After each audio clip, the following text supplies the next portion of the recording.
Hey all, Holly here. When we last left off, we were in part one of our series on hard questions, specifically why God allows bad things to happen.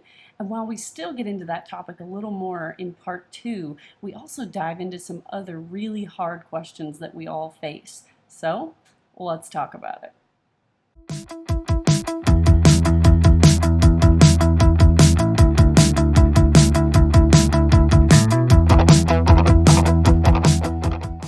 Holly and I, we we went down the rabbit hole. I was in New Orleans this past weekend. I was sitting outside a cafe, and I don't know how we get on these topics, but I just FaceTime her because I have nothing else to do. That's literally how our podcasts happen, because we're have these randomly talking on the phone. Yeah. Well, I think I commented on a building and the structure of the building or something. I mean, it's beautiful. New Orleans is so cool to me. But we started talking about how we both have had really big thoughts, and please y'all understand, when we talk about things like this, we want you to question God. We want you to have these questions. I think that makes it even better, because now you want to understand Him. And I think in order to understand Him and get closer to Him and understand why these things happen the way they do, is to question Him, and even get angry at Him at times. I've yelled at Him, but He's not scared of your questions. Yeah, but I think Holly and I kind of went down another rabbit hole of, we know all these things have happened. Whether or not people say that this man named Jesus had these powerful things, like whether he did powerful works, he was still real. We have evidence that Jesus was real. And so then we said over and over, okay, but her and I have had the same thoughts about, maybe you guys have had this too, but who created God? Like, God is, He's created the galaxies and the planets and everything you can possibly think of, and He's allowed it. I believe this. He created something and knew it was going to evolve. I believe in evolution and Christ. I believe that they can coexist. Evolution can be God designed. Absolutely. Yeah. And so then you think, well, who's God? Like, how did He happen? Like, how did He get born? It just always was. And so it kind of makes your head almost spin, because you cannot physically grasp who is God. Like, why did He create us? Why did He create Earth and Mars and Saturn and Jupiter and Neptune and all these planets and these stars and these galaxies? And why did He create us on this little rock floating in space? And He's like, all right, my people that I've just sent here, and now you have to pay your way and do what I say, and hopefully you'll get into heaven. It's like, it makes you think, question these things, this is kind of the next, this was what we wanted to break into the second part, was you're okay to question these things. Don't be afraid to say, well, I'm mad at God and I don't want Him to think I'm mad. No, He wants you, no matter what emotion you're going through, because we are human, still go to Him, even when you're questioning. But I genuinely sit here sometimes because I believe with all my heart, but I want to know, how did He get created? Like, I think how did this go poof? I think that's why a lot of people don't believe, is because the second they get to the end of their own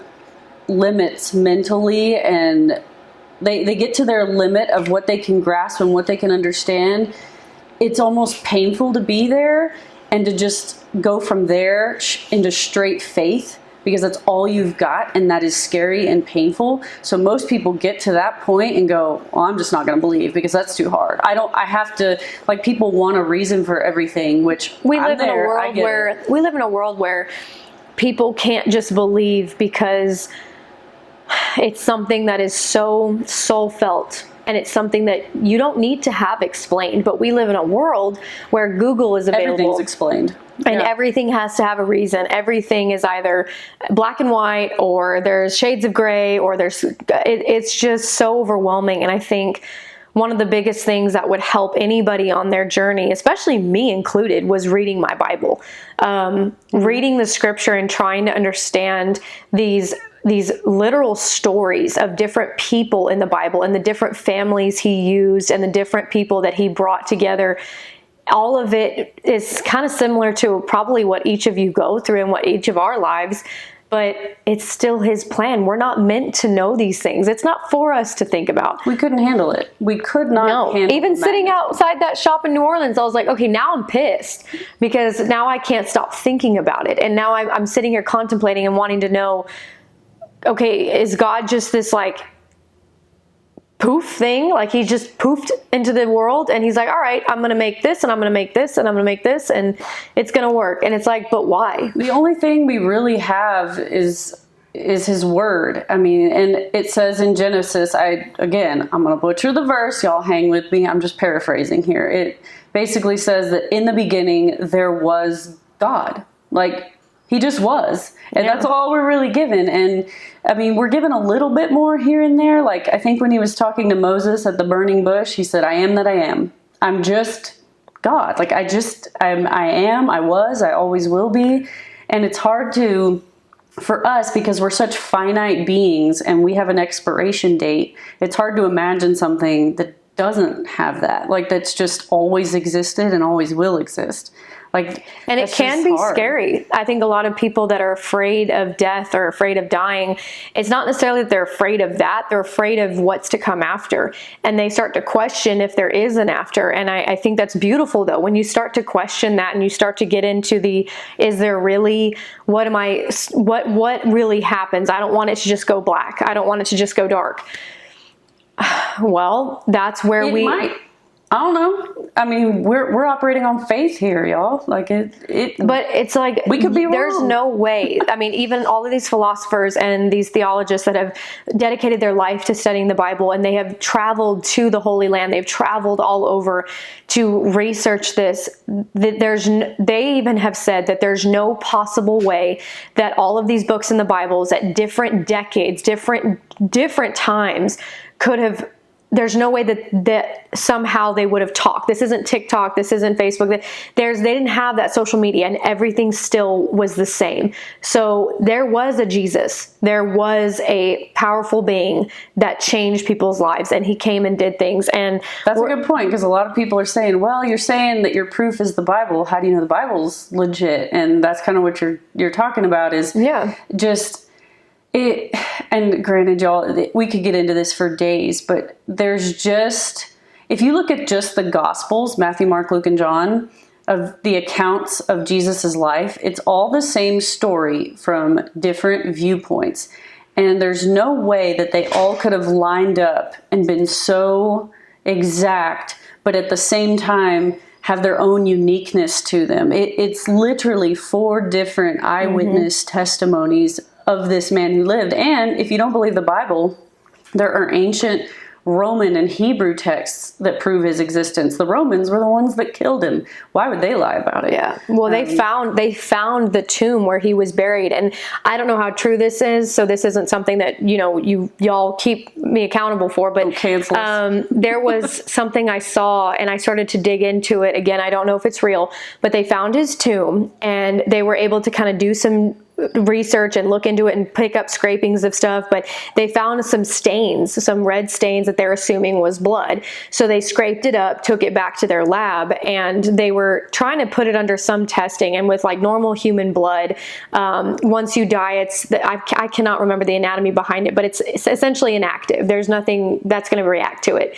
But with the blood that they think they scraped up, or whatever they think they scraped up and put under a microscope and put like a solution on it that shows it under the microscope, it was saying that blood was still alive.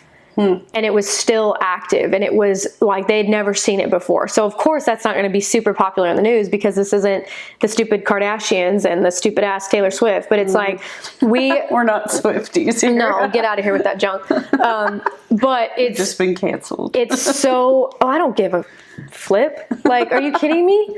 But it's impressive to see that, because I believe it. I truly do. There's so much, we believe history, right? We believed that this person did this and this person did this and this, like, we see that in the history books, right? Because that's what happened. So why is it so hard to believe people that this one book that has never changed and was written by hundreds of people from different time spans about one person, how do we not believe that happened? I mean, we have it, like you said, yes, it's in the tombs, we've seen it in the Holy Lands. I mean, there's a reason for it. But again, people say, well, we can't tell if he did powerful stuff. We can't tell if he did magical stuff. Obviously not, no. But the faith from knowing that he was alive and he did do these works, That's why it's so important to read your Well, text. and there are, atheists and agnostics and people who believe Jesus existed and he was a real person. Yeah. But they don't believe that he was the Son of God. And to that, my only answer I have is the fact that he was raised from the dead proves it. And they might say, well, we don't believe that. Just because his tomb was empty doesn't mean anything. Someone could have stolen the body, hid it somewhere. But the thing is not just the empty tomb. It was the women. what is it, Epiphany? Oh gosh, there's a word for when Jesus had died and then he appeared to the women that came to the tomb. Or no, that was the angel. He appeared to different people. And I think the Bible... But he appeared to a woman. He appeared to 400 different people. Yes, I read that the other day and I went, 400? Remember that thing you were reading, I don't know where you read it, but about how he told the women to go and do that. And I think, wasn't it back then in that time, women were not allowed to even be... Jesus always treated women well, but women were men were the leaders. That's just the way it was. And I don't know where the men were that morning, but the women were the ones who were like, we're going to go to the tomb. And, I don't know I forget what they were going to do to the tomb. They were going to make it nice somehow. I think they wanted to maybe put spices or something and make his, why does God have mosquitoes? I don't know. That is a question. Yeah.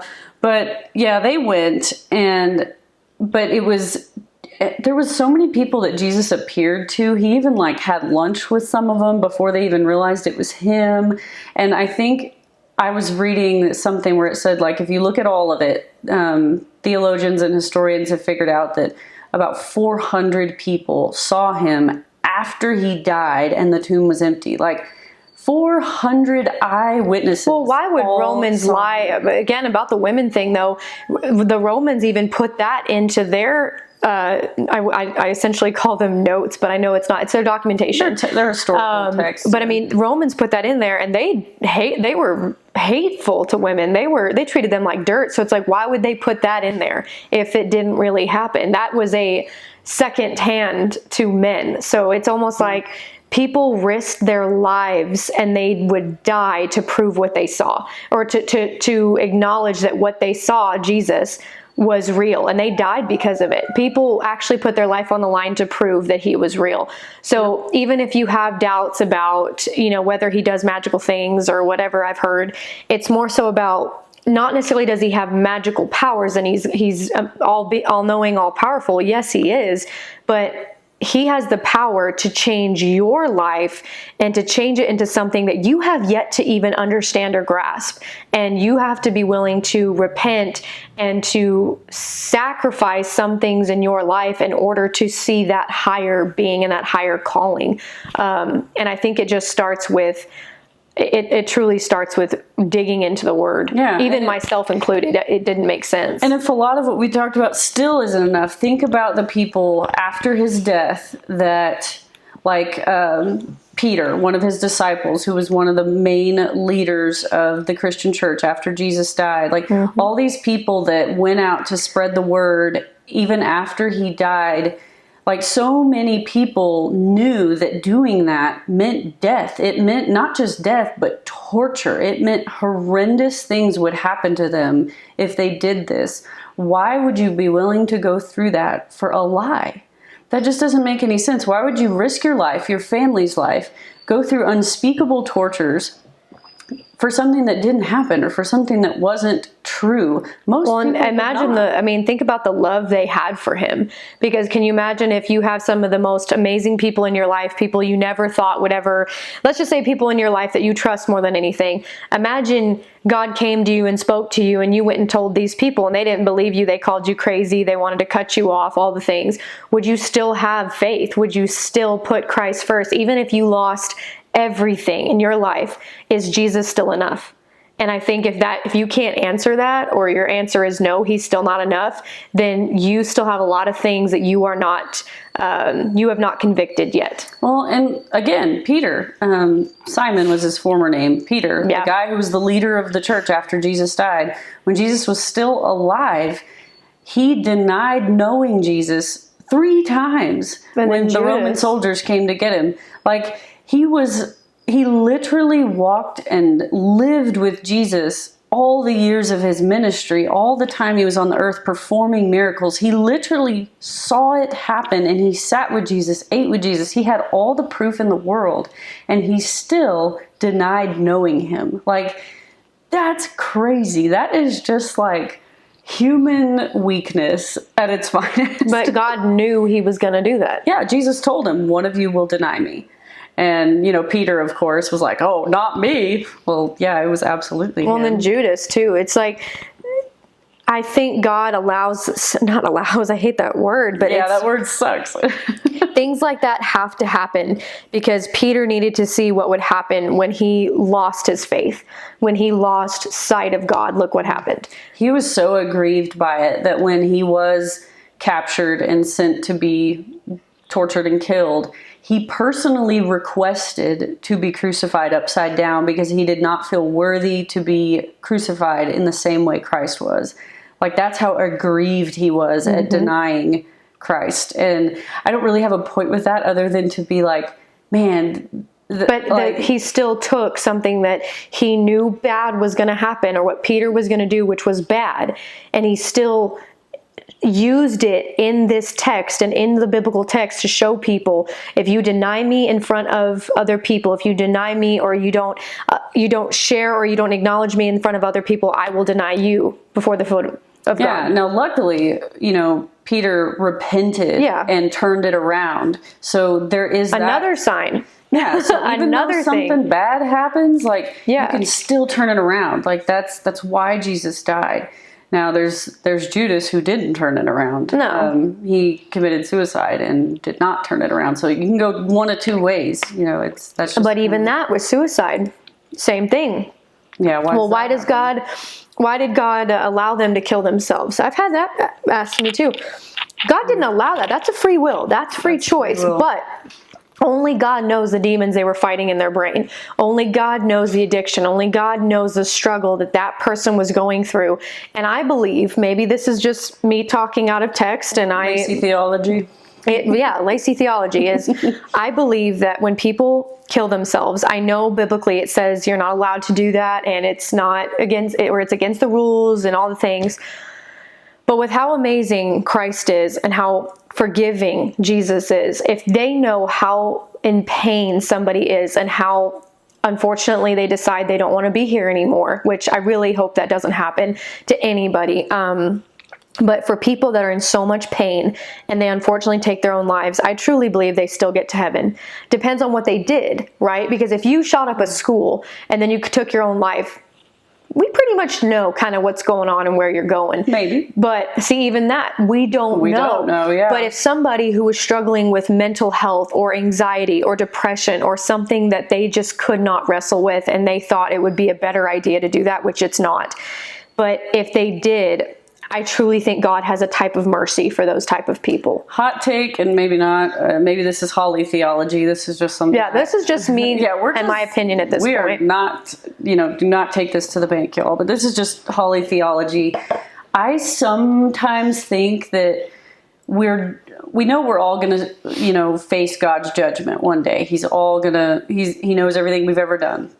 So I think sometimes we get judged based on, like, I think we're judged differently based on what we knew. Like, Yeah. I feel like he's going to judge you and I differently than he is some pygmy tribesman out in the middle of nowhere who's never even heard about God. You know what I mean? Like some native that's on some remote island. 'Cause that's we never knew even heard about better. God. Like, we know better. So I feel like he looks at us differently. Not better, not worse, just differently. I feel like, if there's people that have never heard about God, so how are they supposed to, Well, and I'll actually recommend this because I have read this book, and I actually gave it to Kelsey, our cousin, and then she shared it with our Bible study girls who had never heard of it either.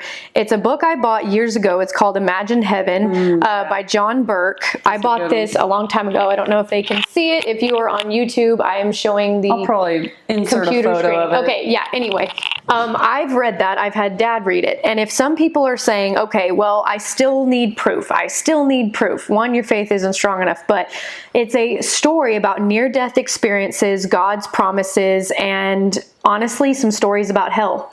Those are my favorite. It gets And a I know little. that sounds weird. It gets a little dark at times because it's talking about hell. But this researcher, so to speak, traveled across the globe. I mean, they traveled everywhere, and they spoke to many different people who had near-death experiences, whether that be their heart stopped completely and they were brought back to life, or whatever their situation was, but they had a near-death experience. And he talked to people from across the globe at different time periods. It wasn't all in one month. They couldn't talk to each other. There was no physical possible way they could have ever spoken to each other. And when he talked about what happened, the people that were sent to heaven and came back, they were pissed. They were like, I don't want to come back. They said it was the most peaceful they've ever felt in their life. And here's the key thing.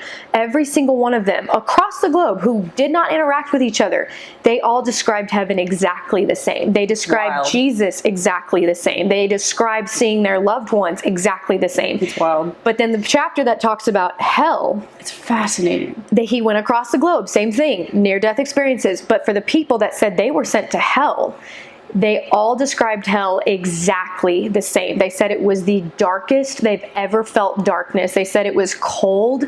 It was almost like there was so much darkness in the air, your body physically couldn't handle how awful it was. Like, you just wanted to cry. And then when they came back, he said, well, what did you do? How did you become a believer? And he goes, I remember in that darkness, I cried out to Jesus and I said, Jesus, please save me. And he was brought back to life. And when they talked about, if not, I mean, at this point, you have to read the book. I don't want to spoil it, but all of the people that went to hell, quote unquote, so the people that said they went to hell and said the exact same story, the exact same. Why would you admit you went to hell if it didn't actually happen? Well, yeah, why would you say that? But they all had the exact same adjectives for how they described hell. Mm-hmm. And every single one of them were saved and redeemed. Every single one of them became avid churchgoers. Some of them became pastors. Some of them dedicated their life to studying the Bible again. There was one neurosurgeon that dedicated his life, and he was an atheist.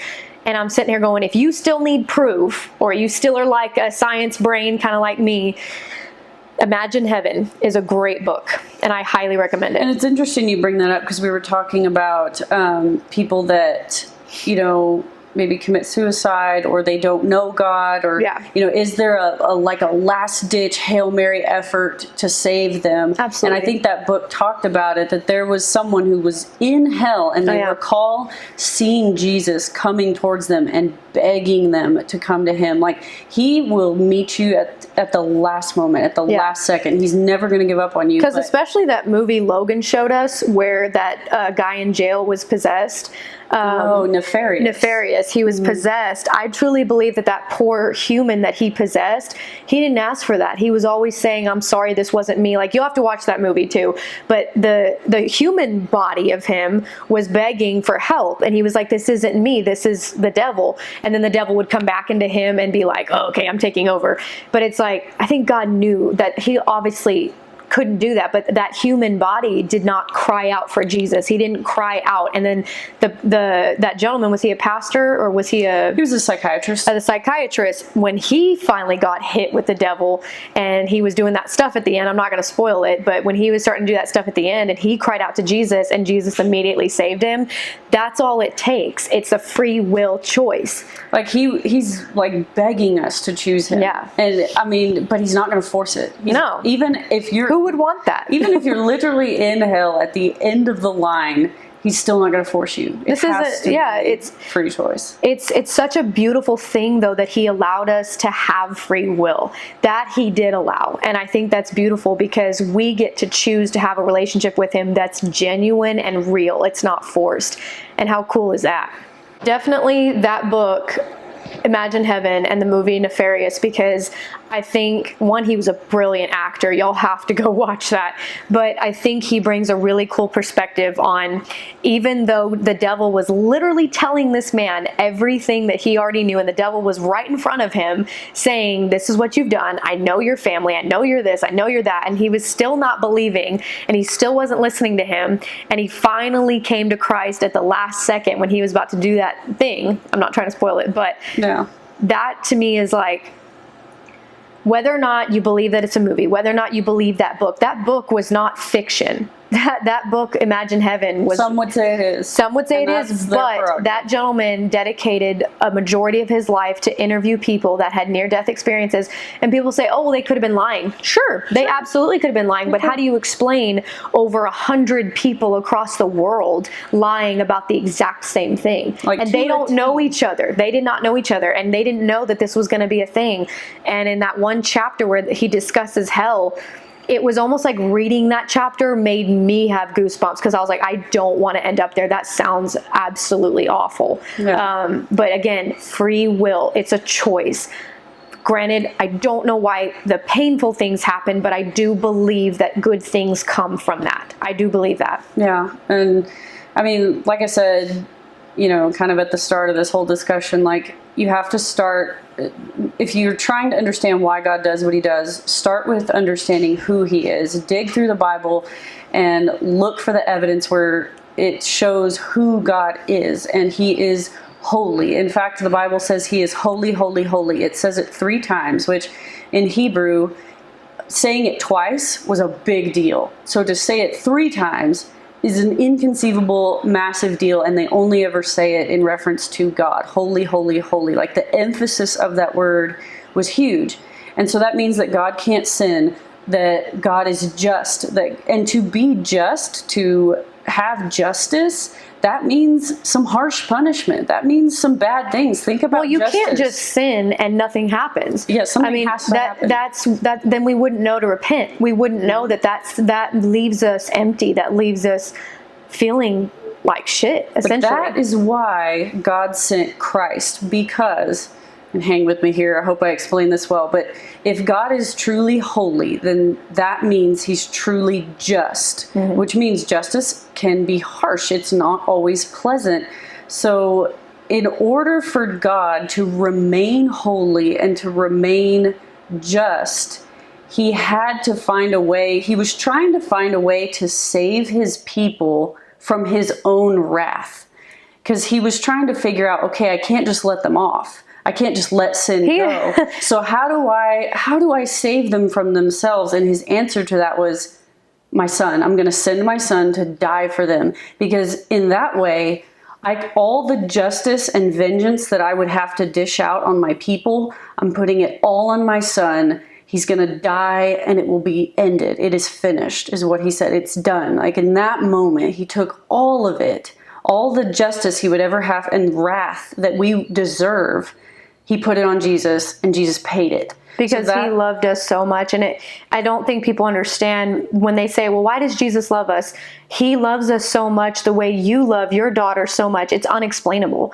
But imagine sending your daughter to save the world of their sin, of their unrighteousness and their unholiness, and sending her, your own daughter. It's like, hell no. Most people would have said, absolutely not. That's their problem. But he loved us so much, I think, because when he created us in his image, it's because he created us knowing that he had a purpose for us all. It was his plan. We are his children.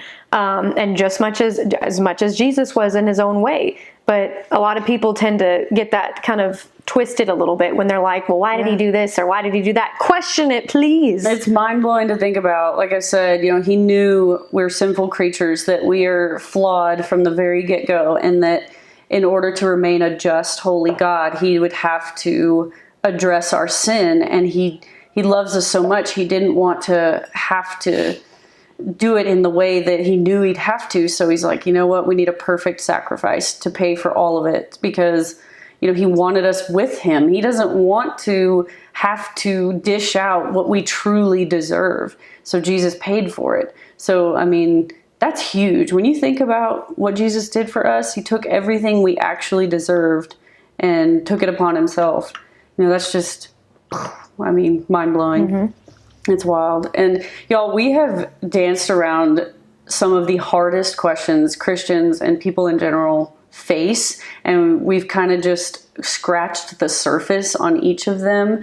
And if nothing else, all we're encouraging is that y'all go and start searching, start asking God these questions. He's not scared of your questions.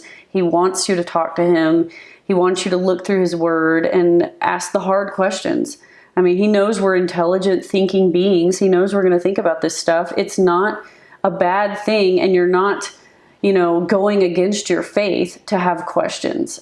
Jesus asked questions. He said, "My God, why have you forsaken me?" I think when you don't ask questions, you're not challenging your faith. You're not truly wanting to understand who he was and what he did and what everybody sacrificed. Mm-hmm. Even me at times, I find myself getting complacent, and I have to go, let me get back to the text because I don't quite understand this.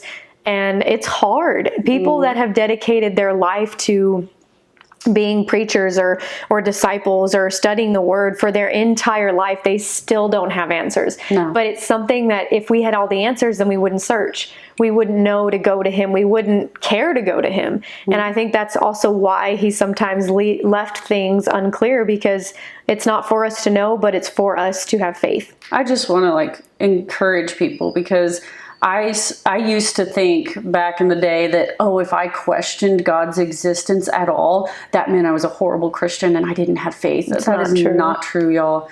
He made me exactly who I am. He made you exactly who you are. We have brains in our heads. We are allowed to use them. We're allowed to go to him with these questions. We have shoes on our feet. Yeah, exactly. What is that? That sounds like a Dr. Seuss. Yeah, I mean, he's not scared of your questions, y'all. I think the problem is when you go to other things than him with your questions. Things like psychics, tarot cards, horoscopes, all these things that are just gateways for Satan to come in and do his thing. That's what you don't want to go to. All that stuff is all mumbo jumbo, but I think this is reason why we wanted to kind of flesh this one out, because there's not exactly a perfect answer. No. But I think if there was a perfect answer, we wouldn't know. We wouldn't know to go to him and to worship him and to still praise him even in the midst of sin. So it's kind of, it's awful, but it's also extremely beautiful at the same time. Mm-hmm. So it's something you might want to dive into on your own. Hopefully this helped a little bit. Or maybe it confused you more. I don't know. But at the same time, question things, ask questions, dive into the word deeper, dive into the right research, not just straight Google, and challenge yourself to really dig into the word deeper and find out these answers. You might find many different rabbit holes and go, oh my gosh, I want to check them all out. And then you'll start to learn more about the Word of God. Yeah, and bottom line, y'all, no one's been ever able to prove to the world that the Bible is 100% true and correct, but no one's been able to disprove it either. So, if nothing else, you got that going for us. And if you're struggling with being a believer, I leave to you, okay, even as Holly and I, we're believers and we do the best we can. We're not perfect, but if and when it's our time to go, okay, you can either say that we turn to worm food or we go to the gates of heaven if we're righteous enough. So it's either way though, if we're wrong, then okay, we're wrong. But if we're right, then you're wrong. Where are you going? So it's either way, if you're struggling with what to believe in, there's no harm in believing. It's actually going to be beneficial. And even if we're wrong, which we don't think we are, but let's just assume for the sake of argument that we are, well, at least we lived a good life. At least believing in God made our life better. And a lot of atheists argue that that's why they don't like Christianity, is because it's fear-based. And I disagree with that. I don't think it's fear-based. I'm not afraid. Yeah, I was going to say, without Christ, I was more afraid because I didn't know him. I didn't know the good works he's done in me now. Has it been easy? Absolutely not. It's been the worst and some of the most eye-opening times of my life, but the beauty he brought from that pain has been unexplainably beautiful. I mean, I would not have asked for anything different, but I think, like you said, it wasn't fear. It was the fear of not knowing God. It was the fear of knowing that I chose this dark path. That's what was more scary. And as much as I understand, and I've heard and I've spoken to atheists, I've had professors that were atheists, and I've heard their viewpoint on it.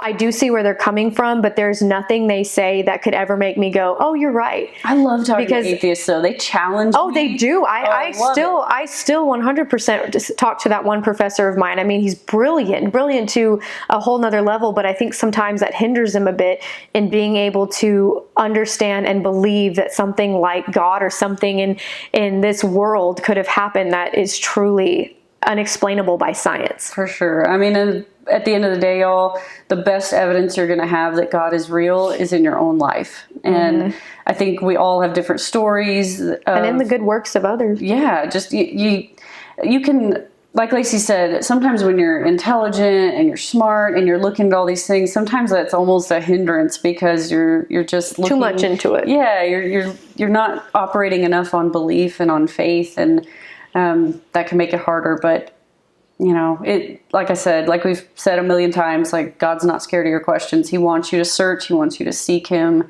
in whatever way that looks like. And we've had fun with this episode. We've gotten to really just kind of dance around and talk about some hard topics and some hard questions that everybody in the world wrestles with. Did we give clear-cut, convincing answers? Probably not, but that's not the point. The point is just to get y'all thinking, to talk about our faith, to talk about the hard parts of our faith. And yeah. Well, like we said, this season is going to be more about uncovering and rebuilding and showing the hard parts of building a relationship with Christ, and hopefully reaching people that are struggling or they're in that foundation period of their life. It's not pretty. Following Christ is not always pretty, but it's extremely it's impactful. And I'm not dogging on anybody's podcast in particular, but there are so many Christian podcasts that make it too pretty. Yeah. And I feel like I can't relate because these people are dodging the hard questions. And I'm like, how is that like? That because it's not, because it's uncomfortable and people don't like uncomfortable. I like uncomfortable. But being uncomfortable allows you to change and it allows you to grow. And if you're fine being comfortable, you're never going to grow. Yeah. And I hate when podcasts again, we try to explain things the best way we can, but we also don't know all the answers. And I think that's what makes us able to explain it, is because we understand too. We don't know. No, we don't know. You know, but hopefully in our next episodes, this will be for March, but hopefully in April, I know we've got some really cool things planned for April as well. And they're into the hard stuff too. It's into the dirt. It's into the stuff that no one wants to talk about. And I think that's what our world needs. Yeah, that's the bottom line. Like, I'm tired of the church as a whole dodging the hard stuff. I'm tired of seeing believers walk away from the church because everything is sugar-coated. Like, let's get down to the nitty-gritty and talk about it. And that's why we're here. Yeah. Yeah. So we hope this was fun, y'all. Let's get down with it. I hope it was informative. I hope it was interesting. Like, leave us comments, get to talking in the comments. We'd love to see some conversations started. Things you've researched, questions you have. Let's talk about it. That's why we have this podcast. And that'll be about it for March. And we look forward to seeing y'all in April. Bye, y'all.